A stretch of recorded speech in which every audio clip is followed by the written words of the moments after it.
Hello बच्चों, मेरा नाम है प्रशांत सिंह और आज हम पढ़ने वाले हैं टाइप्स ऑफ वेक्टर। तो बेटा हमने पिछले वीडियो में वेक्टरों का इंट्रोडक्शन और उनके बीच में एंगल कैसे फाइंड करते हैं वो क्लियर कर लिया। तो आइए आज पढ़ते हैं टाइप्स ऑफ वेक्टर। तो बेटा सबसे इनमें जो पहला टाइप है वो होता है equal vector.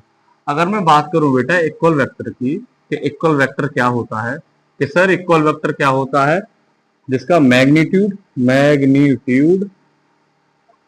Direction and unit and बेटा यूनिट ये तीनों क्या हो बेटा सेम हो, तो वो क्या होते हैं बेटा इक्वल वेक्टर।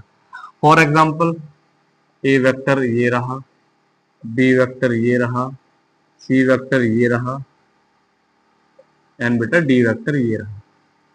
तो अब हमारे पास बेटा ए बी सी डी चार वेक्टर हमने कंसीडर कर लिए और चारों की जो बेटा डायरेक्शन मानी वो पॉजिटिव एक्स एक्सिस की तरफ मानी। ठीक है, इसका मैग्नीट्यूड 2 न्यूटन, इसका मैग्नीट्यूड 2 मीटर पर सेकंड स्क्वायर, इसका मैग्नीट्यूड 2 मीटर पर सेकंड और इसका मैग्नीट्यूड 2 न्यूटन।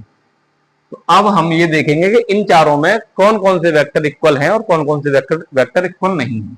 तो बेटा अगर हम बात करें कि vector A and vector D की, तो बेटा देखिए दोनों ही वेक्टर पॉजिटिव एक्स एक्सिस की तरफ जा रहे हैं। ठीक है, वेक्टर ए क्या है 2 न्यूटन एंड वेक्टर बी क्या है 2 न्यूटन।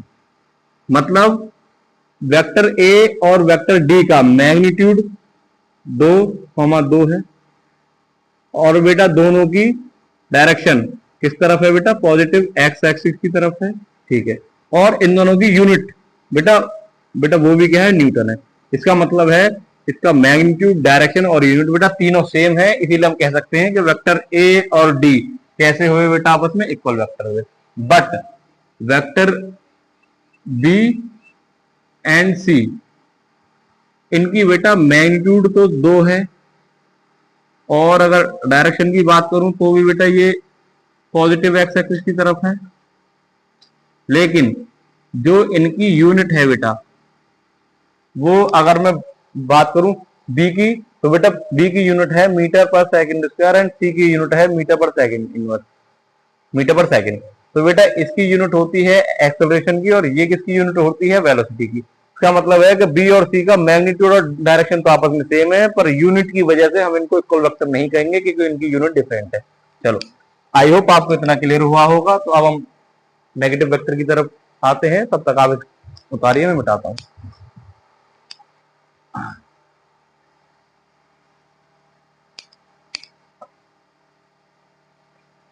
चलिए अब बेटा अगर मैं बात करूं नेगेटिव वेक्टर की, अब अगर मैं बात करूं हमारे नेगेटिव वेक्टर की, तो बेटा इसमें जो इनका मैग्नीट्यूड होता है क्या होता है बेटा मैग्नीट्यूड होता है वो तो बेटा सेम होता है दो वेक्टरों का, लेकिन डायरेक्शन की बात करूं तो वो अपोजिट होती है। अरे सर ऐसे कैसे हो गया? ऐसे बेटा ये हो गया कि कोई भी दो वेक्टर अगर सेम मैग्नीट्यूड के हों और अपोजिट डायरेक्शन के हों तो वो वेक्टर कैसे कहलाते हैं बेटा नेगेटिव वेक्टर। चलो देख लेते हैं। मान लो बेटा ए वेक्टर ऐसे हैं और बेटा बी वेक्टर ऐसे है, और अगर हम कार्टेशियन प्लेन में देखें तो ये डायरेक्शन पॉजिटिव एक्स होती है और बेटा ये डायरेक्शन नेगेटिव एक्स होती है और ये डायरेक्शन पॉजिटिव वाई होती है और बेटा ये डायरेक्शन नेगेटिव वाई। इसका मतलब है अगर मैं कह दूं कि वेक्टर ए का मैग्नीट्यूड वेक्टर बी के मैग्नीट्यूड के इक्वल है, तो on the basis of direction हम ये कह सकते हैं कि ए और बी कैसे वेक्टर हैं बेटा नेगेटिव वेक्टर हैं, क्योंकि वेक्टर ए पॉजिटिव एक्स की डायरेक्शन को इंडिकेट कर रहा है और वेक्टर बी नेगेटिव एक्स की डायरेक्शन को इंडिकेट कर रहा है। चलो आई होप आपको इतना क्लियर हुआ होगा। अब इसे मिटाते हैं और हम बढ़ते हैं आगे। आप जब तक इसे उतारिए मैं मिटाता हूं।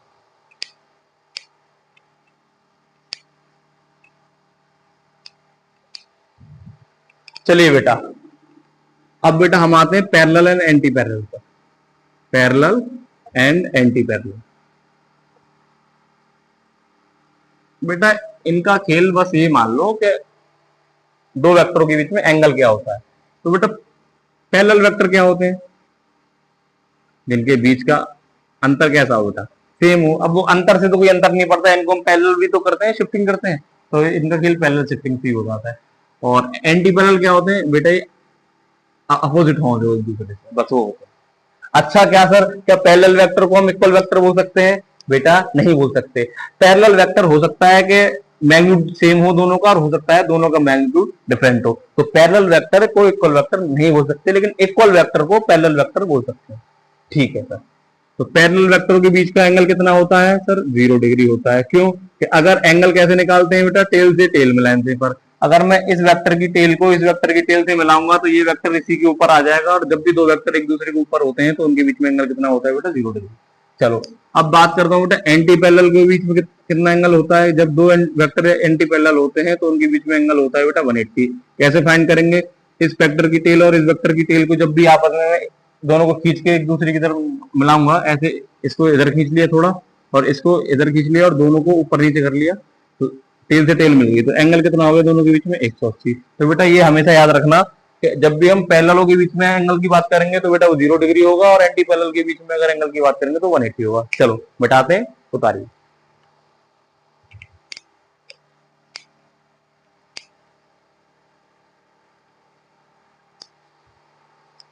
अब बात करते हैं बेटा हम किसकी? Collinear and coplanar. अरे यार, कोलिनियर एंड कोप्लेनर, COPLANER।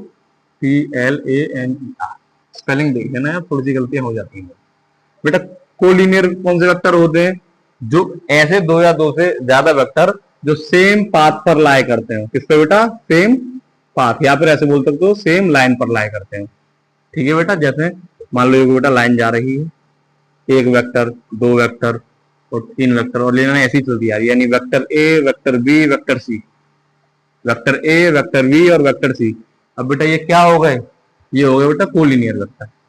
अब बेटा हो सकता है कोलिनियर वेक्टर सेम मैग्नीट्यूड के हो, और हो सकता है वो डिफरेंट मैग्नीट्यूड के भी हो, तो इसमें हम नहीं फंसेंगे। हो सकता है सेम होते हैं, हो सकता है कभी कभी डिफरेंट भी हो जाते हैं। ठीक है, अब किसकी बात आती है सर? अब बात आती है कि सर कोप्लेनर क्या होते हैं?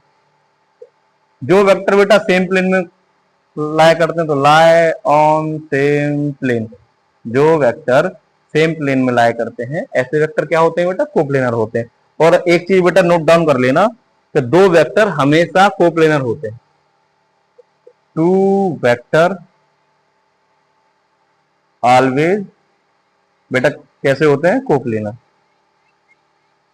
ठीक है, लिख लेना। चलो, उम्मीद करता हूं बेटा कोलिनियर का फंडा एंड कोप्लेनर आपको समझ में आया होगा। इसको उतारिए, हम मिटा के नेक्स्ट करते हैं।